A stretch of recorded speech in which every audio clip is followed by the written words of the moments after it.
સુરતમાં મેઘરાજાની એન્ટ્રી થઈ અને પ્રી મોન્સૂનની કામગીરી છતી પડી છે। ભીમનગર વિસ્તારમાં જળબંબાકાર જેવી પરિસ્થિતિ છે। હજુ તો ચોમાસું આમ જોવા જઈએ તો ખરેખર શરૂ પણ નથી થયું। હાલ તો ફક્ત હવામાન વિભાગની આગાહી મુજબ વરસાદ વરસી રહ્યો છે અને તેવામાં જે પ્રી મોન્સૂનની કામગીરી કરવામાં આવે છે તેના દાવા પદાધિકારીઓ દ્વારા કરવામાં આવી રહ્યા છે તે સૌ પોકળ સાબિત થઈ રહ્યા છે। આ તમે દ્રશ્યો જોઈ રહ્યા છો ભીમનગર વિસ્તારના। અહીં રસ્તાઓ જાણે સરોવર સમાન દેખાઈ રહ્યા છે। જળબંબાકારની પરિસ્થિતિ, રાત્રે વરસેલો ભારે વરસાદ અને જેના કારણે રસ્તાઓ પર પાણી ભરાઈ ગયા છે।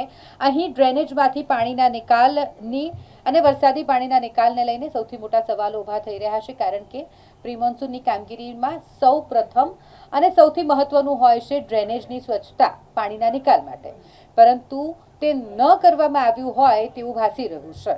અત્યારે આ રસ્તા પર તમે જોઈ શકો છો કે કઈ રીતે પાણી ભરાઈ ગયા છે અને જેના કારણે તંત્ર પ્રત્યે સુરતના લોકોમાં ભારે નારાજગી જોવા મળી રહી છે।